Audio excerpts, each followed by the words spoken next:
disusupi menjadi sarang-sarangnya Wahabi, menjadi sarang-sarangnya jamaah takfiri, menjadi sarangnya jihadis HTI. Maka siarannya selalu memecah belah umat Islam, siarannya selalu memecah belah NKRI. Kalau Anda ingin menghancurkan NKRI, maka hancurkan Nahdlatul Ulama. Kalau ingin menghancurkan Nahdlatul Ulama, hancurkan dulu pondok-pondok pesantren, jauhkan umat dari para kiai. Itu strateginya, karena pondok pesantren, para kiai adalah benteng-benteng ahlu sunnah wal jamaah. Pondok pesantren dan para kiai-kiai adalah bentengnya NKRI. Pondok pesantren dan para kiai adalah bentengnya moral akhlak bangsa Indonesia. Sing penting awak dewi bareng-bareng bismillah, niat ingsun menjaga marwah para ulama kita, niat ingsun menjaga marwah pondok-pondok pesantren kita. Insya Allah apa yang kita lakukan hari ini akan tercatat menjadi amal jihad dan fisabilillah. Harap ndadekake barokah manfaat ilmu kula panjenengan sedaya, Allahumma amin. Saya mau cerita tentang NU. NU kata orang Madura, Nahdlatul Ulama. Jadi pakai ejaan lama, NU. Kalau kata teman saya, Cak Nanto, ini ketua pemuda Muhammadiyah, ini teman saya, di Madura itu 90% itu agamanya Islam, 10%-nya Muhammadiyah katanya. Ini kata Cak Nanto ini. Jadi saya sering sudah menyampaikan di beberapa media sosial, Bu, sebenarnya bahwa ada salah seorang akademisi dari Harvard University, namanya Phil Caruso. Phil Caruso ini adalah Tillman Scholar, nggak perlu saya ceritakan lah apa itu, nggak mungkin ngerti juga. Jadi Phil Caruso ini mengatakan bahwa satu-satunya tonggak yang hari ini, jadi gini ceritanya, ini banyak yang mempertanyakan, kok saya tidak menemukan tulisan itu? Karena memang ini diterbitkan dalam sebuah jurnal terbatas dari Harvard University di Amerika. Nah, saya membacanya itu di Amerika. Jadi mungkin tidak dirilis ke sini karena memang di situ pada akhirnya ketika muncul wacana Islam Nusantara, Phil Caruso ini diserang. Karena menurut Phil Caruso salah satu kekuatan dari Nahdlatul Ulama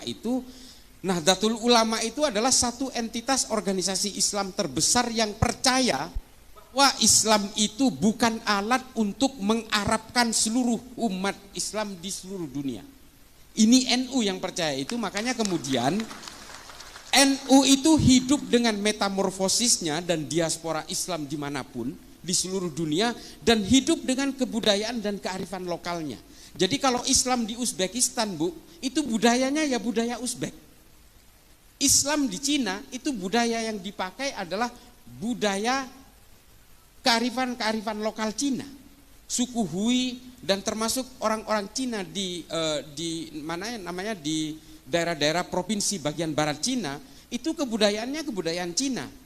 Nah, kalau kita perhatikan dari bagaimana orang Islam ini kemudian menyebar dan kemudian menjaga budaya-budaya lokal itu supaya tidak keluar dari maqasidus syariah, ini sebenarnya pesannya Nabi. Kita tidak boleh percaya, bahwa Islam ini adalah instrumennya Allah untuk mengarabkan manusia. Kita tidak boleh percaya itu. Islam ini bagi siapapun. Mau orang Islam di Brazil di pedalaman Amazon sana, itu boleh memeluk Islam dengan berbagai situasi sosial circumstancesnya. Ini bahasa akademisnya. Dengan berbagai lingkungan sosialnya. Lalu kemudian Nabi menganjurkan kita supaya Islam ini menjadi agama yang bisa menjadi rahmat bagi seluruh umat manusia dan seluruh alam semesta sampai hari kiamat. Artinya apa? Kita tidak boleh terpaku kepada satu budaya saja.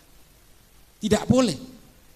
Yang kita maksud dengan Islam Nusantara itu adalah Islam dalam konteks budaya, bukan dalam konteks hukum-hukum fikih yang mengikat. Lalu kemudian ditanya, oke, kalau orang NU mau naik haji berarti jangan ke Mekah dan Madinah. Itu adalah hukum-hukum agama yang mengikat. Kita tetap ke sana, orang Syiah aja naik hajinya ke Mekah juga kok. Masa orang NU naik hajinya ke tempat lain? Enggak. Konsep yang dinamakan dengan Islam Nusantara ini yang nerangkan, yang orang Islam di Indonesia kok nggak ngerti-ngerti sih. Justru yang menerangkan ini orang Amerika, namanya Phil Caruso. Menurut Phil Caruso, salah satu kekuatan NU itu adalah bahwa dia bisa melebur ke dalam budaya apapun tanpa harus menjelek-jelekkan perbedaan di antara seluruh umat manusia di Indonesia. Ini kelebihannya NU. Ini menurut Phil Caruso, bukan kata saya.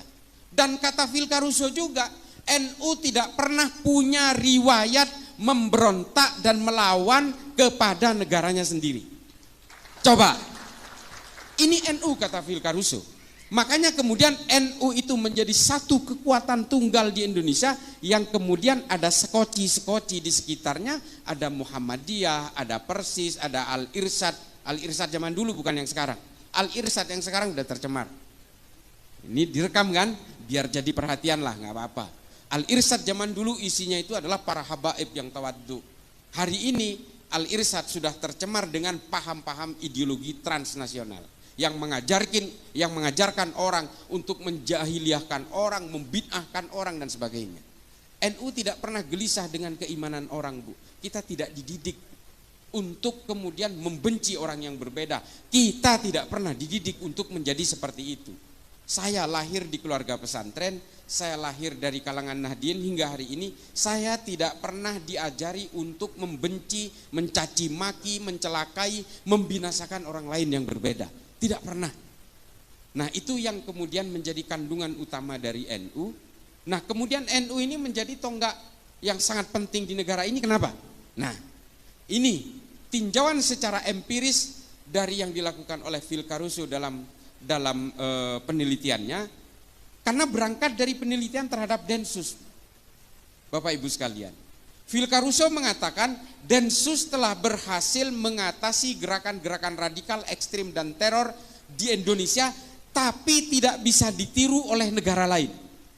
Nah, ini ditulis sampai sekarang masih ditulis oleh salah satu website namanya Middle East Institute, MEI. Ada itu, kalau mau di googling bisa baca. Nah, ini tulisan Phil Caruso yang mengatakan Densus itu berhasil mengatasi gerakan teror di Indonesia, tapi tidak bisa ditiru oleh negara lain. Somalia itu mati-matian mau niru Densus nggak bisa. Karena apa? Kata Phil Caruso nih, karena negara lain tidak bisa meniru Densus karena negara lain tidak punya NU. Baca, kalau saya disangkain ngecap, baca tulisan, googling aja Phil Caruso, PHILCARUSO, baca di situ, muncul paling awal di situ. Nah, ini bisa dibaca, artinya apa? Karena tidak punya NU. Apa coba? Mengapa NU itu kok seolah-olah betul-betul dianggap paling penting di negara ini? Sok penting gitu? Enggak juga. Banser itu, saya kenapa nangis tadi waktu apel Banser, Bu? Saya itu betapa bangganya. Wallahi tallahi billahi, saya betul-betul begitu bangganya saya melihat tadi apel Banser. Saya membayangkan kalau Mbah Hashim hidup hari ini. Coba bayangkan betapa bangganya dengan barisan serbaguna ini, dan betapa bangganya dengan kalangan muslimat dan juga berbagai banom-banom NU yang sudah mekar.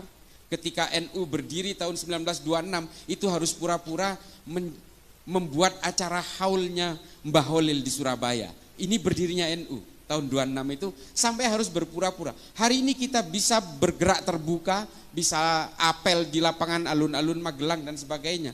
Ini betul-betul barokah para ulama. Nah, Banser ini jumlahnya 7 juta, Bapak Ibu sekalian. Ini soheh ini. Karena Gusmen kebetulan teman saya. Ini soheh karena berdasarkan data, 7 juta. Polisi jumlahnya 463.000. Tentara kurang lebih 1 juta. Coba bayangin, taruhlah Banser itu nggak punya senjata, Taruhlah misalnya Banser itu mau ngelawan polisi dan tentara yang jumlahnya 1.500.000 orang. Karena tidak bersenjata, Banser itu taruhlah menang maju aja, ngegeruduk aja gitu. Taruhlah mati itu 3,5 jutanya, separuhnya. 3,5 juta Banser itu bisa menguasai negara ini atas nama Nahdlatul Ulama. Apakah Nahdlatul Ulama mau? Gak mau.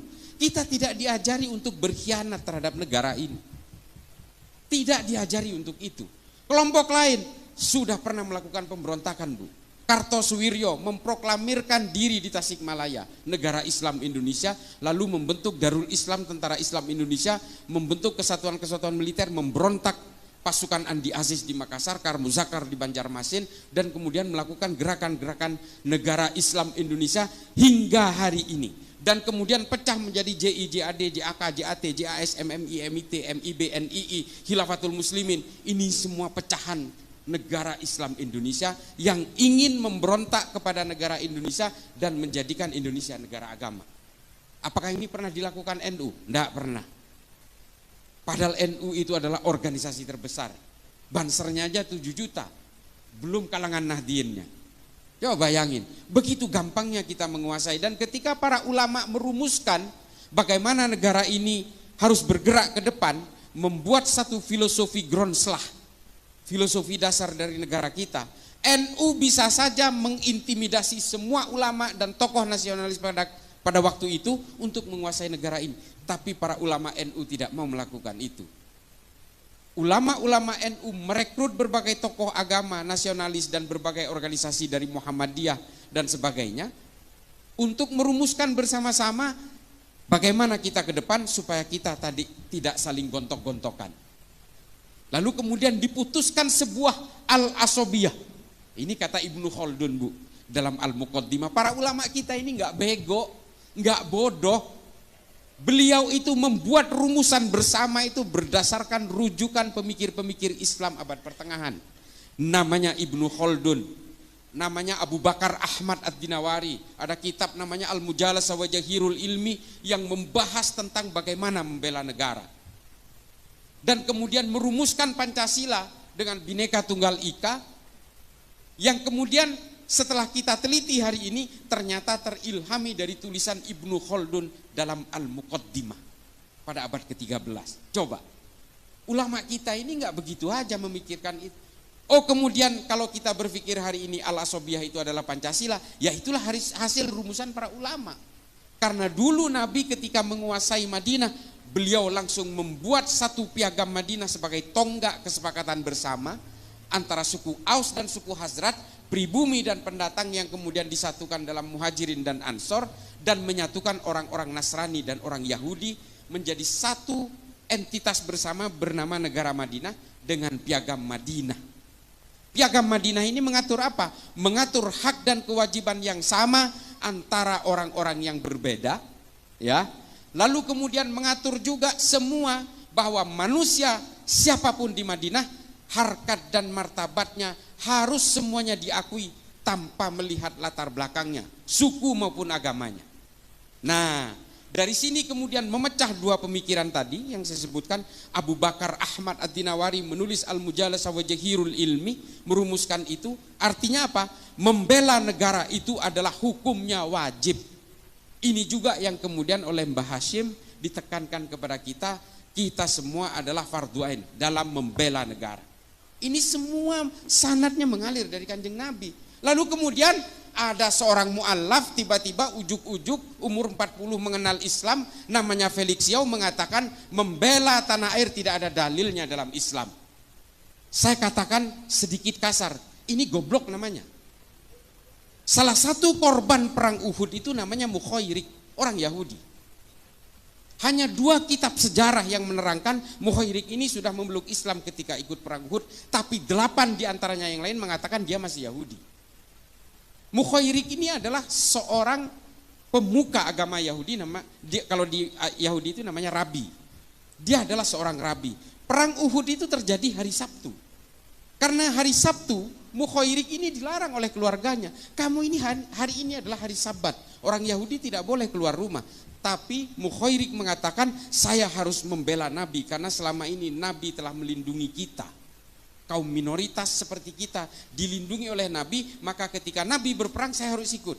Mukhairik memaksa keluar untuk berperang bersama Nabi dalam perang Uhud, lalu kemudian Mukhairik gugur.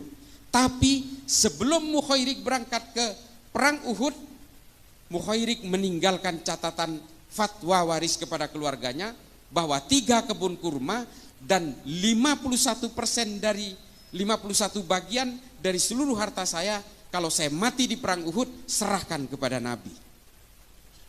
Nah, 2 kebun kurma dan 1 kebun anggur, kalau dalam Tarikh At-Tabari disebutkan, ini kemudian ketika gugur Mukhairik dalam perang Uhud, semua harta yang difatwa wariskan ini diserahkan kepada Nabi. Lalu Nabi membuat lembaga wakaf pertama di dunia, Baitul Mal pertama di dunia, untuk menyantuni janda-janda perang dan anak-anak yatim karena korban perang. Nah, Baitul Mal pertama yang dibuat oleh Nabi ini modalnya dari mana? Dari orang Yahudi yang namanya Mukhairik. Ini loh yang dimaksud bahwa semua orang punya hak dan kewajiban yang sama dalam satu negara, menjunjung tinggi kesepakatan bersama yang bernama Pancasila yang pada zaman Nabi disebut Piagam Madinah. Ini Bapak Ibu sekalian, jadi ajaran-ajaran yang dilakukan oleh para ulama NU untuk merumuskan Pancasila sebagai dasar negara ini tidak ujuk-ujuk. Pemikiran Ibnu Khaldun ini kemudian dipakai oleh Adam Smith, John Locke, John Maynard untuk merumuskan demokrasi modern hari ini. Pemikiran-pemikiran tentang dunia kapital, bagaimana aliran modal dipegang negara untuk mengaktifkan UMKM, pedagang kaki lima dan sebagainya, ini berawal dari pemikirannya Ibnu Khaldun dalam Al-Muqaddimah. Gak mungkin baca, udahlah saya baca sampean dengerin aja. Tapi kalau mau tertarik, baca Al-Muqaddimah, komplit tentang politik, ekonomi, sosial dan sebagainya. Karena Ibnu Khaldun ini juga seorang ahli sejarah, Ibnu Khaldun juga seorang polimath, ahli dalam segala hal. Nah, dulu pemikir Islam itu semuanya polimath. Polimath ini artinya adalah bisa apapun. Ibnu Sina itu selain ilmu kedokteran, dia juga bisa mengukur jarak antara bulan dan matahari. Ini Ibnu Sina ini. Hari ini oleh orang-orang Wahabi dikafirkan karena dia orang Persia. Coba. Ini nanti akan saya bahas sedikit di bagian terakhir.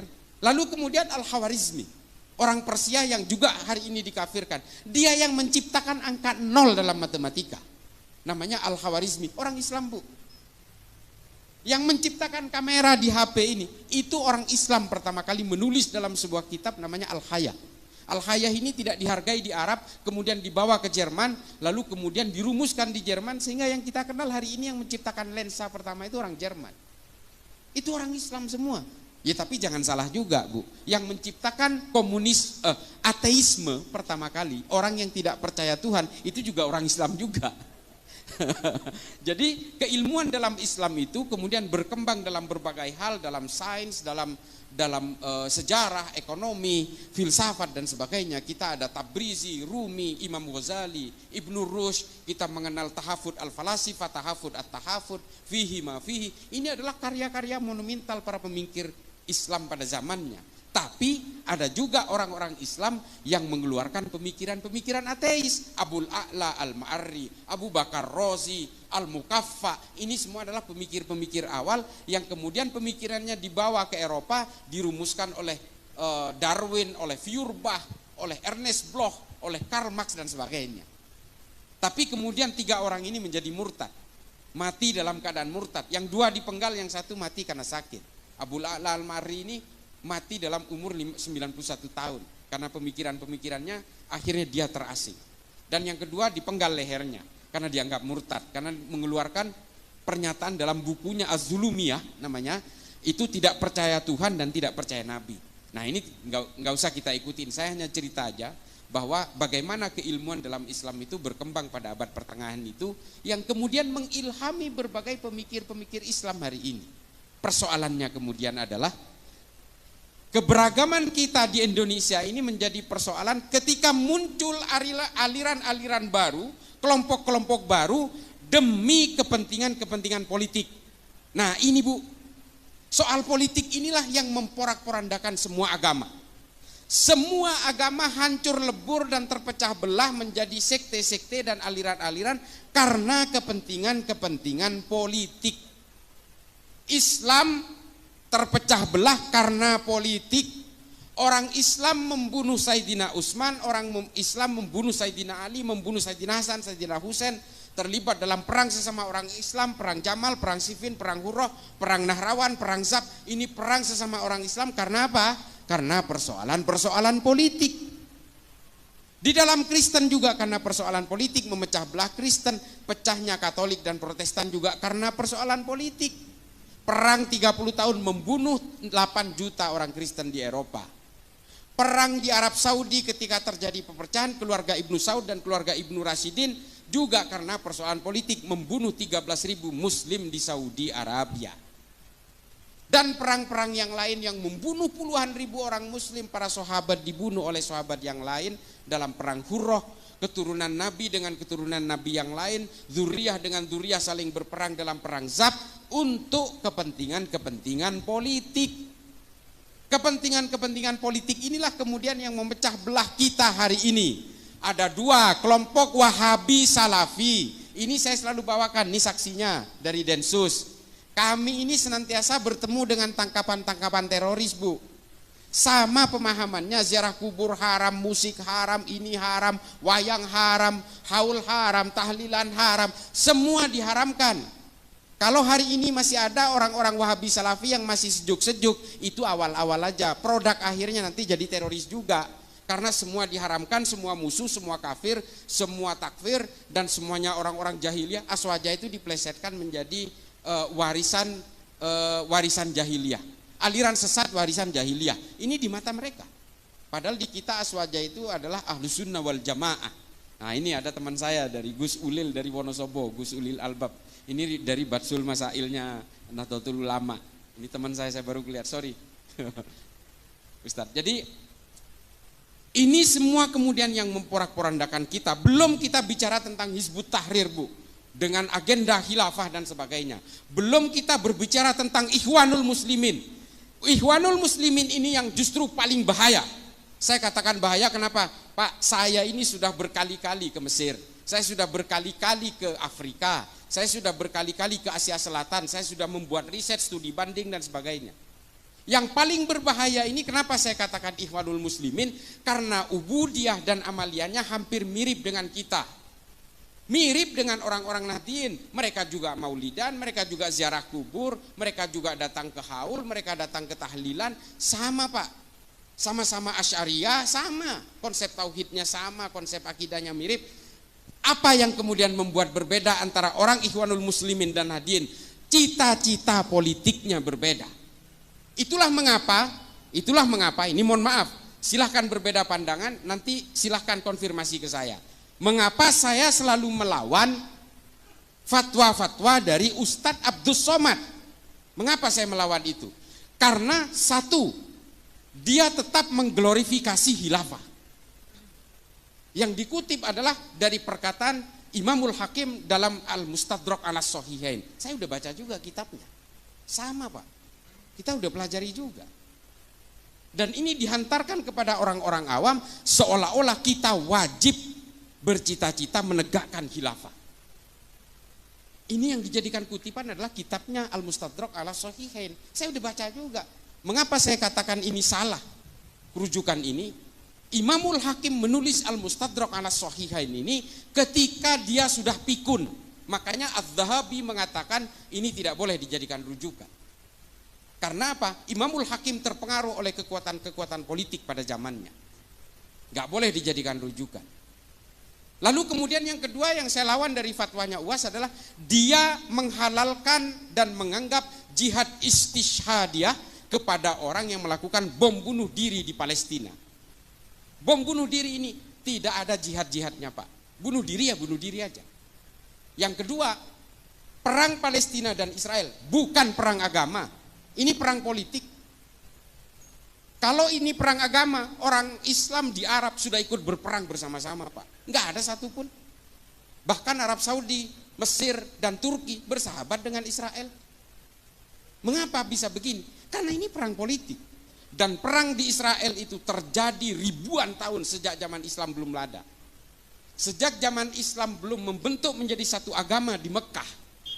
masih dalam berbentuk harokah-harokah Islam itu, perang di Yerusalem itu sudah terjadi. Perang antara Titus Vespasian, Charlemagne, pasukan Templar, pasukan-pasukan dari Kekaisaran Bizantium, itu sudah berperang di Yerusalem. Ini tulisannya lengkap soal ini.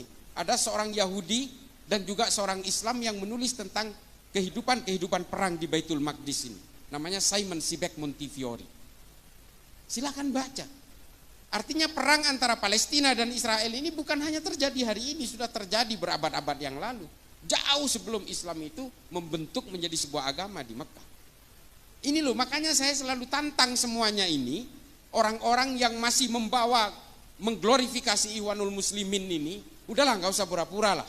Kalau memang pengen khilafah, marilah kita berdiri tegas saja. Kalian anti Pancasila, ya sudah, keluar dari negara ini. Begitu saja, nggak usah berpura-pura, sama-sama melawan Wahabi. Oke, di situ kita sepakat melawan gerakan Wahabi. UAS juga sering melawan gerakan Wahabi. Kita sepakat untuk itu. Tapi jangan giring bangsa ini kepada orang-orang yang terus membenci kepada orang yang berbeda. Di dalam salib ada jin kafirnya. Nggak usah lah, nggak usah menghina sesembahan orang lain, kata Allah. Ya kan? Di Quran kan jelas, jangan menghina sesembahan orang lain, karena orang lain akan menghina Tuhanmu tanpa ilmu pengetahuan. Jelas kok di Quran itu. Kenapa kita selalu menghina sesembahan orang lain? Enggak usah, tunjukkan Islam itu sebagai agama yang bisa menjadi rahmat bagi seluruh alam semesta. Supaya apa? Supaya orang-orang yang belum berislam ini tertarik kepada Islam karena kedamaiannya. Bukan karena bakar, bunuh, gantung. Bukan karena itunya. Kan miris, Pak. Ada juga kelompok lain di dalam kita yang memecah belah kita hari ini. Kelompok FPI. Ini mohon maaf, Pak, kalau masalah kita itu suruh takdim kepada para habaib, jangan kalahin orang NU. Yang mengajari untuk supaya kita takdim dan hormat pada dzurriyyah Nabi, itu justru ulama-ulama NU. Tapi hari ini kepatuhan kita kepada para habaib itu dimanfaatkan oleh oknum-oknum habaib untuk memecah belah NU. Coba, kacang lupa kulitnya kan. Ulama-ulama NU mengajari kita untuk hormat kepada para habaib. Tapi oknum-oknum sebagian habaib hari ini yang bergerak dalam berbagai harokah-harokah siasah dan punya agenda-agenda politik, justru memanfaatkan kepatuhan kita kepada para habaib untuk memecah belah NU. Ini kan betul-betul miris. Ini mohon maaf, Habib. Ini yang kemudian membuat kita miris. Orang-orang yang hari ini ingin memecah belah NU, percayalah, mereka adalah orang-orang yang ingin menghancurkan Indonesia. Kita tegas saja di sini. Kelompok-kelompok Wahabi, kelompok-kelompok Hizbut Tahrir, dia mengusung gerakan-gerakan tegaknya khilafah. Kantor pusatnya di London, Pak, di Inggris. Coba bayangin, pernahkah kita curiga? Kok bisa loh gerakan-gerakan khilafah ini kantor pusatnya di London, coba. Ini yang biayai siapa? Ini operasinya siapa? Ikhwanul Muslimin juga di London, Pak. Dan satu lagi di Libanon, coba bayangin. Ini siapa yang gerakin? Operasinya siapa? Lalu dia datang ke Indonesia membawa gerakan-gerakan Hizbut Tahrir, gerakan-gerakan khilafah, tegaknya daulah dan sebagainya. Mengacak-acak kita, mengadu domba kita. Dan di Madura, Pak, di kampung saya hari ini, yang namanya NU, belum tentu NU, Pak. Bisa jadi NU aliran garis keras yang terpapar oleh FPI. Ini di Pamekasan contohnya, yang mempersekusi rumahnya Pak Mahfud MD, yang menyandra Kiai Ma'ruf Amin di mobilnya, itu adalah kelompok-kelompok ini. Sama, Pak, tahlilan juga, haul juga, maulidan juga, baca-baca rotib juga, sama. Nah, yang paling terakhir adalah, lalu bagaimana kita akan bersikap? Apakah kita tidak boleh berpolitik kalau ternyata politik itu hanya memecah belah umat? Boleh, Pak. Bapak Ibu sekalian, boleh berpolitik. Kata Imam Ghazali dalam Ihya Ulumuddin mengatakan, Islam dan politik itu seperti saudara kembar. Islam diperlukan untuk mengawal ruang-ruang politik ini supaya tidak keluar dari jalur maqasidus syariah. Ini jelas. Boleh berpolitik, Pak, tapi gunakan ilmu pengetahuan. Nah, ini ilmu pengetahuan ini yang harus menjadi landasan kita hari ini, bahwa kita boleh berpolitik karena ilmu pengetahuan dan gunakan ilmu pengetahuan itu dalam berpolitik. Ini jelas. Makanya saya bukan karena sesama Madura Pak, saya senang sekali dengan Pak Mahfud MD. Pak Mahfud MD ini legislatif sudah, yudikatif sudah, sekarang ada di eksekutif. Padahal dia ini Pak hanya menggunakan ilmu pengetahuannya aja. Dan dia menggunakan ilmu pengetahuan itu dalam ruang-ruang politik. Kalau ingin dimusuhi Pak Mahfud MD, gampang Pak, gampang. Coba aja dia sogok Pak. Dimusuhi seumur hidup. Demi Allah, ini banyak cerita soal itu karena saya dekat dengan beliau. Wallahi, banyak orang yang mau nyogok beliau Pak, terutama ketika kasus-kasus terakhir-terakhir ini, supaya dia diam jangan bersuara. Dimusuhi semua itu yang berusaha nyogok itu. Mulai dari polisi, tentara, semua dimusuhi. Karena menurut dia ini orang nggak amanah. Kalau dia udah pejabat negara tapi dia mau nyogok saya, berarti ini nggak amanah. Dimusuhin Pak. Ini Pak Mahfud. Nah, banyak tokoh-tokoh dalam Islam yang berpolitik karena ilmu pengetahuan. Ada Muhammad As'ad, ada Muhammad Iqbal, ada Harun al-Rashid. Ini semua adalah orang-orang yang kemudian menjadi pemimpin, menjadi pejabat negara, tapi menggunakan ilmu pengetahuannya. Ada Fazlur Rahman dan sebagainya. Hari ini apa yang terjadi? Kita meninggalkan ilmu pengetahuan dari dalam dunia politik kita.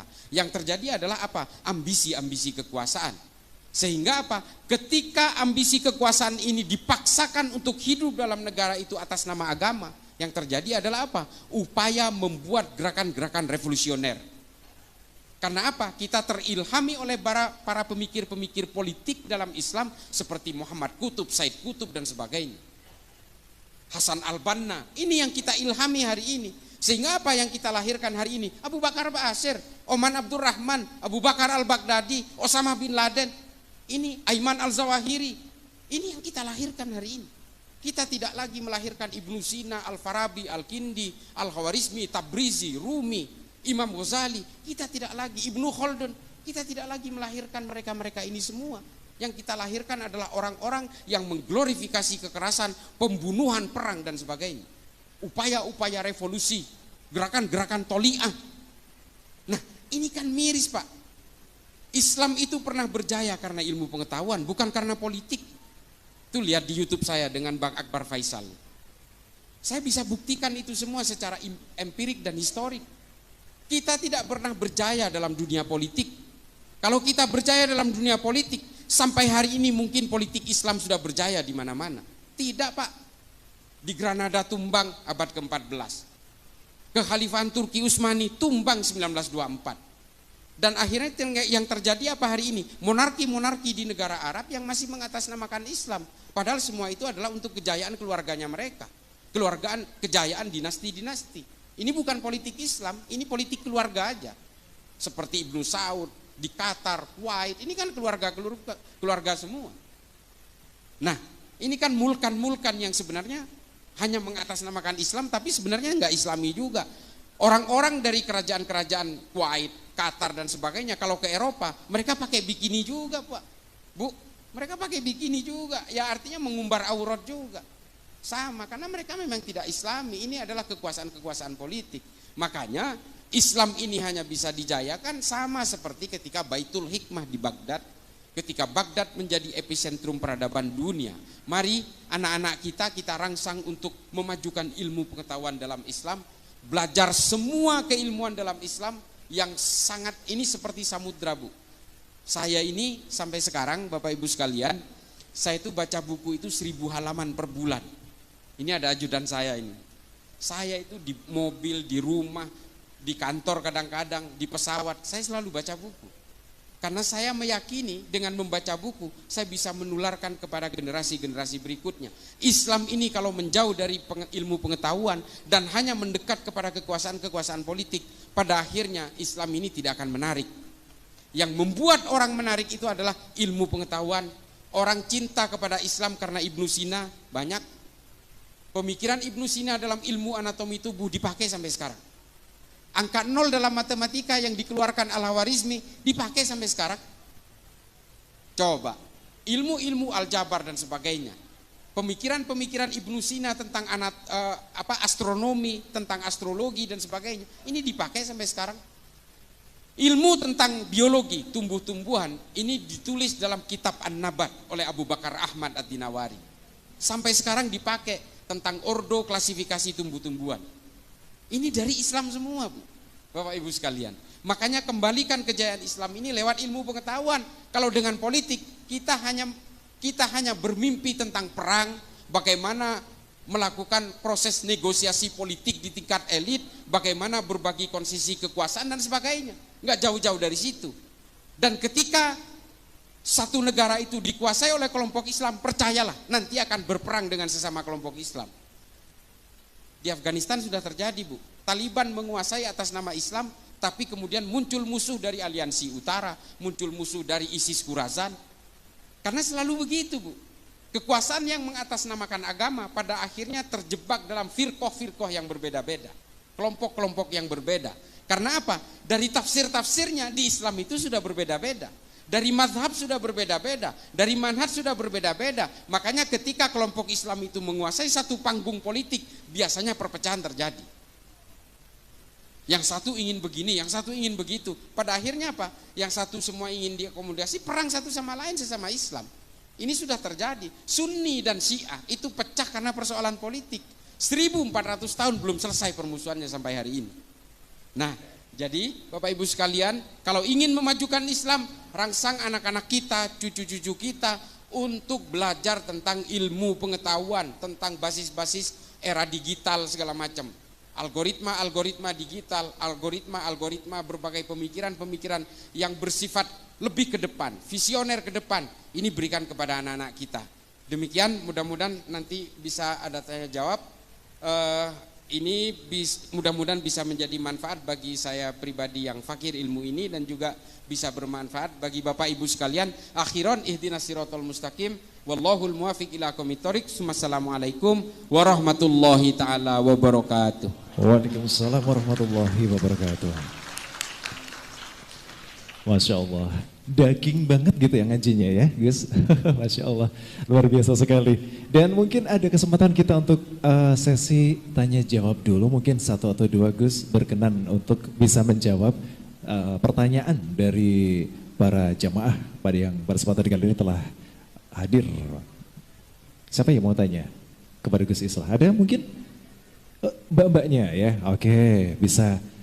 Mas Panitia mungkin kita bisa dibantu dengan mic dari FOH, mungkin bisa bantu satu mic ya.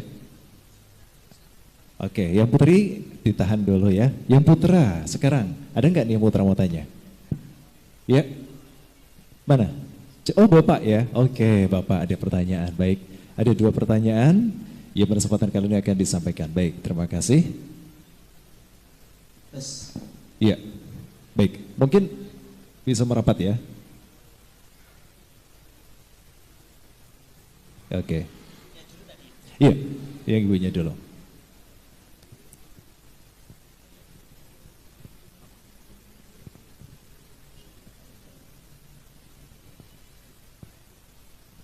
Sebelumnya nama, status dosen. Assalamualaikum warahmatullahi wabarakatuh. Waalaikumsalam warahmatullahi wabarakatuh. Nepangaken kawula ati perwakilan dari PC ISNU Kabupaten Magelang. Alhamdulillah ketuanya juga dari Untidar, Pak Ibrahim, matur nuwun sanget. Untidar menika saged rawuh, Pak Profesor, niki kula perwakilan nggih. Di sini saya ingin bertanya kepada Kang Bogi, bagaimana untuk melanjutkan tawaran panjenengan mengenai pelatihan napa nggih pengkaderan di kontra narasi. Mangke narahubungnya bagaimana? Kayaknya kok ini oleh-oleh yang sangat luar biasa di menyambut 1 abad NU ini. Semoga kader-kader NU kita berkualitas. Saya takjub banget saged rawuh saged silaturahim di sini kok ada oleh-oleh ini, terus saya itu aja. Saya langsung di follow up ya? Gitu. Yeah. Kersane ada tindak lanjutnya, tidak hanya omong kosong ngoten nggih. Yeah. Terima kasih dari saya. Wassalamualaikum warahmatullahi wabarakatuh. Waalaikumsalam warahmatullahi wabarakatuh. Baik, berikutnya yang di belakang dari Mas Moy. Bapak, ya. Assalamualaikum warahmatullahi wabarakatuh. Waalaikumsalam. Alhamdulillah saya bisa datang ke sini, saya bersyukur sekali bisa ketemu sama Cak Islah. Saya kagum dengan beliau karena banyak sekali melihat video beliau.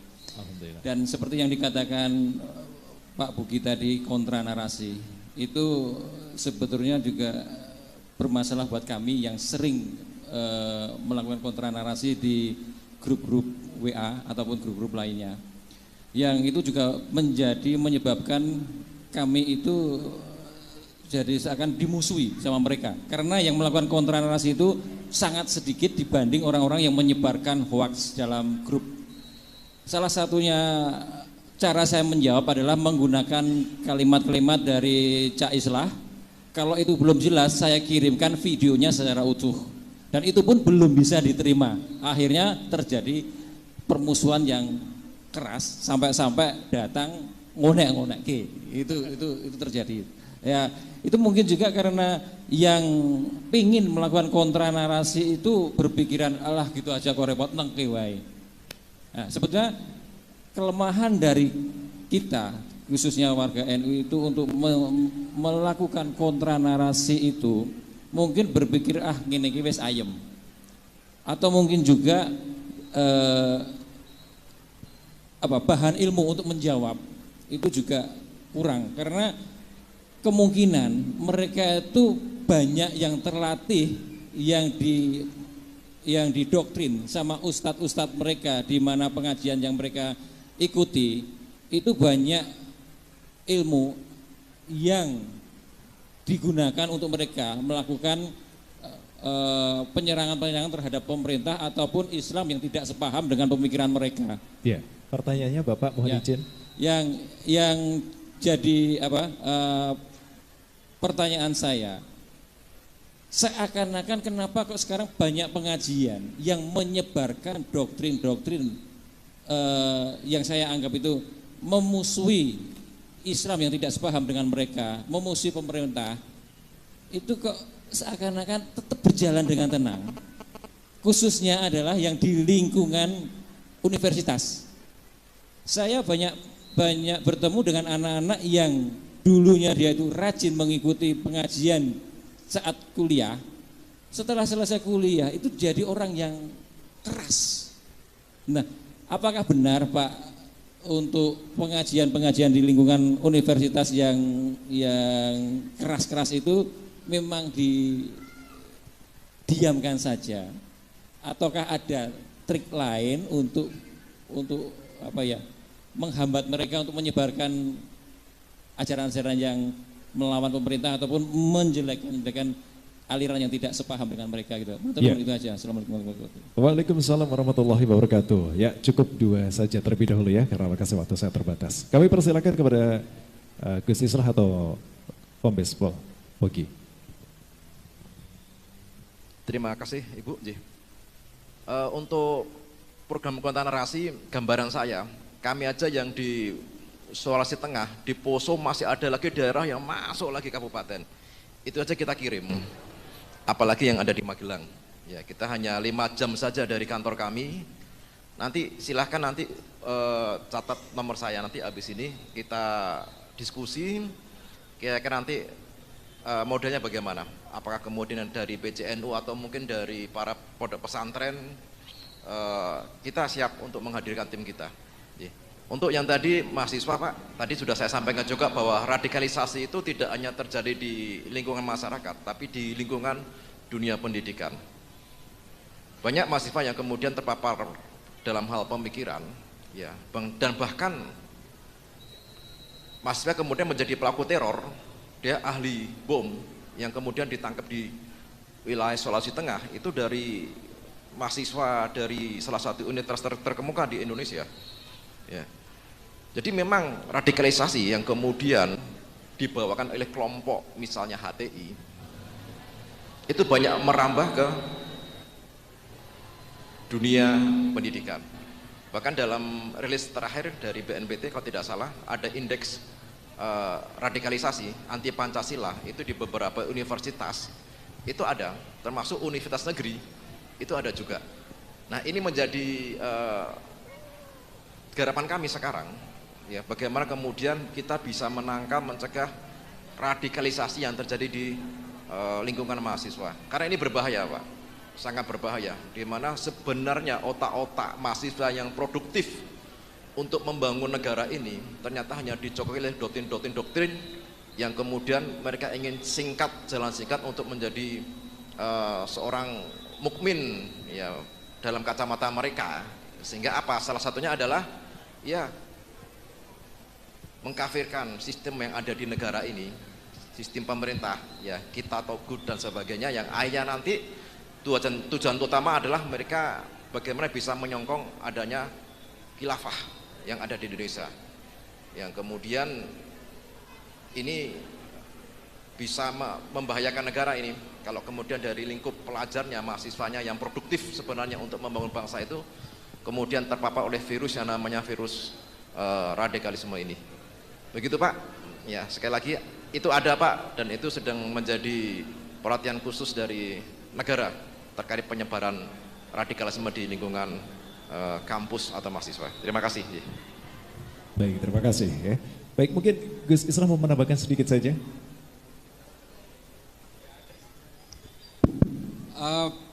Terima kasih Pak. Saya kalau pelatihan itu sebenarnya ini harus dilayani nih.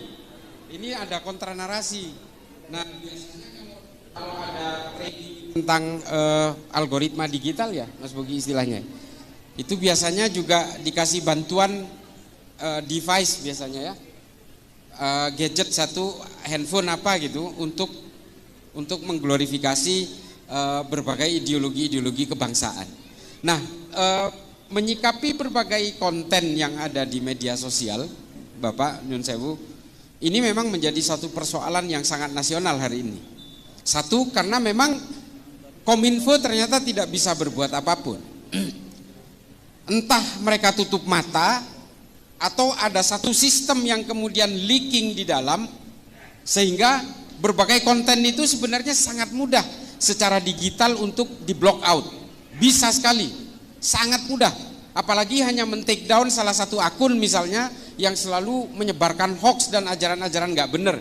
Gampang sekali sebenarnya.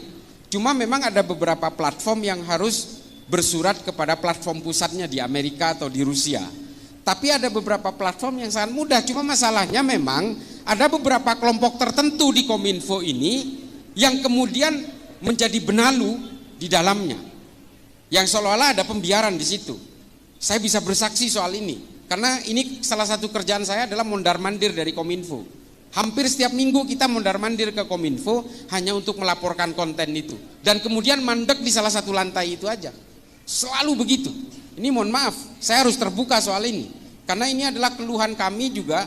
Saya ini kebetulan bukan polisi Pak, tapi saya tenaga ahli pencegahan radikalisme, ekstremisme, dan terorisme di Mabes Polri, dalam hal ini di Densus 88. Jadi saya tahu persis bagaimana kendala-kendala dalam konten-konten digital ini untuk diberangus. Termasuk kalau saya sih nggak gelisah sebenarnya. Yang banyak protes itu adalah kiai-kiai di kampung-kampung yang protes karena saya dituduh Syiah, saya dituduh liberal dan sebagainya. Hanya karena ini mumpung ada ibu-ibu muslimat, saya itu dituduh liberal Bu, karena saya pernah berkata begini. Saya secara pribadi saya bilang saya anti poligami. Karena kalau saya berpoligami, anak saya dan istri saya pasti berantakan. Maka bagi saya yang namanya poligami yang pernah dilakukan Kanjeng Nabi itu buat saya mudorot, saya bilang. Buat saya pribadi maksudnya. Kalau ada orang lain mengatakan itu menjadi maslahat ya silakan aja. Tapi buat saya mudorot. Dan bagi saya secara pribadi, satu-satunya mungkin yang pekerjaan Nabi yang tidak pernah akan saya tiru adalah menikah berpoligami itu.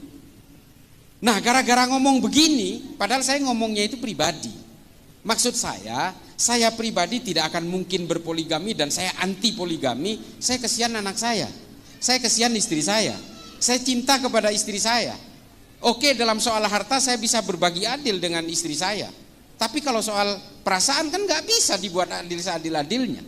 Nah makanya kemudian saya diserang liberal karena mengatakan itu. Ya ini kan saya pribadi. Ya gitu ya. Nah ini saya supaya, nah tudingan-tudingan Syiah, tudingan-tudingan saya anti poligami disimpulkan kemudian menjadi liberal, ini anteknya Yahudi, ini anteknya orang Kristen untuk merusak Islam. Nah ini ada di media sosial. Saya sendiri sudah mengajukan bahwa ini fitnah. Saya melaporkan ke polisi, percuma juga. Orang kalau membenci Bu, tidak bisa dihentikan dengan pemenjaraan. Benci ya benci aja gitu. Yang bisa membuat mereka itu tidak benci adalah kesadaran di dalam sanubari dan di dalam nuraninya mereka. Makanya saya tidak mau laporin mereka ke polisi, tapi atas usulan dari para kiai di daerah-daerah, terutama dari kiai-kiai NU, Gus ini bahaya buat sampean, nanti sampean karena ini disampaikan berkali-kali bahwa sampean ini Syiah, sampean liberal, nanti pada akhirnya banyak orang yang percaya. Nah ini saya mengajukan take down terhadap konten-konten ini saja. Ini tidak pernah dilaksanakan oleh Kominfo. Untungnya yang men-take down itu Allah. Yang paling getol menyerang saya Syiah dan liberal itu ada kiai, katanya kiai, menurut saya bukan. Itu di Jember, nama akunnya Benteng Akidah. Ternyata dia meniduri 14 santrinya dan satu ustadahnya, namanya Fahim, sekarang udah di penjara. Ternyata Allah yang men-take down dia, bukan, nggak perlu Kominfo. Karena yang menyuarakan bahwa saya ini dibiayai oligarki, saya ini Syiah, saya ini liberal, ini orang ini pertama kali. Hanya untuk menghujat saya, dia membuat 6 konten di YouTube-nya, coba bayangin. Hanya untuk menghujat saya. Ya alhamdulillah, Allah mungkin yang tidak terima, akhirnya ditunjukkan oleh Allah kepada kita semua kejahatan dia. Dan ternyata memang dia punya masalah dengan persoalan-persoalan nafsu seksualnya ini. Akhirnya ya diringkus sama polisi ya. Ya kita sih tidak mau ingin membuka aib saudara-saudara kita, tapi pada akhirnya kita itu jangan pernah tertipu oleh jubah-jubah agama. Jangan pernah tertipu oleh mereka yang membajak kesalehan-kesalehan. Karena kita semua ini sejatinya adalah pendosa.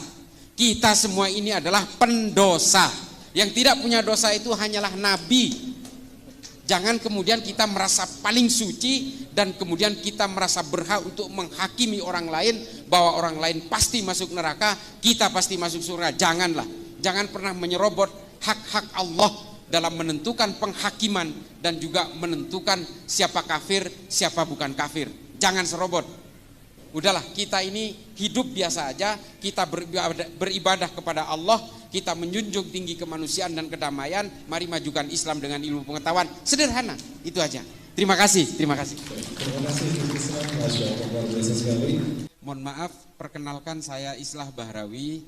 Saya bukan kiai, bukan ustadz, bukan gus, karena yang kiai itu kakek saya. Bapak saya orang biasa, bapak saya orang melarat, pedagang, bukan pedagang sih, pemulung tepatnya di Jakarta itu. Pemain, kalau di sini pemain ketoprak Bu, bapak saya itu, tapi di Madura.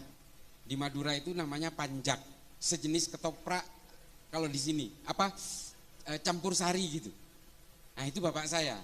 Tapi bapak saya ini muridnya Yai Usman Jatipurwo. Jadi bapak saya meskipun pemain campur sari itu, bapak saya itu ahli torikoh dari Naqsabandiyah. Nah jadi kakek saya yang kiai kebetulan santri terakhir dari Syekhona Khalil bin Abdul Latif dari Bangkalan. Satu angkatan dengan Kiai As'ad Syamsul Arifin dari Sukorejo. Itu kakek saya. Itu aja, saya lahir di Madura. Saya sudah tua, umurnya 52 tahun. Saya sempat mondok di pondok pesantren Syekhona Khalil di Bangkalan 3 tahun. Kemudian saya kuliah di Jakarta, lalu saya belajar, nah ini, saya belajar Islamnya kebalik. Kalau teman-teman saya belajar Islamnya itu ke Arab Saudi atau ke Timur Tengah atau ke Mesir atau ke Maroko, saya belajar Islamnya ke Amerika, kebalik Bu. Saya belajar sejarah dan filsafat Islam di Zaytuna Institute di California.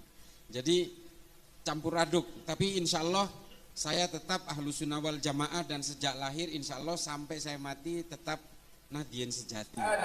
Niyah Al-Fatihah. A'udzubillahiminasyaitonirrajim. Bismillahirrahmanirrahim. Alhamdulillahirabbil alamin arrahmanirrahim maliki yaumiddin. iyyaka na'budu wa iyyaka nasta'in ihdinas siratal mustaqim siratal ladzina an'amta 'alaihim ghairil maghdubi 'alaihim waladdallin amin. Bismillahirrahmanirrahim. Allahumma sholli ala sayyidina Muhammad. Amin ya Allah. Amin ya Allah. Amin ya Allah. Rabbana Wa qina adzabannar wa qina adzabannar wa qina adzabannar wa adkhilna jannata ma'al abrar ya aziz ya ghaffar ya rabbal alamin. Subhana rabbika rabbil izzati amma yasifun wa salamun alal mursalin walhamdulillahi rabbil alamin. Matur nuwun, wassalamualaikum warahmatullahi wabarakatuh.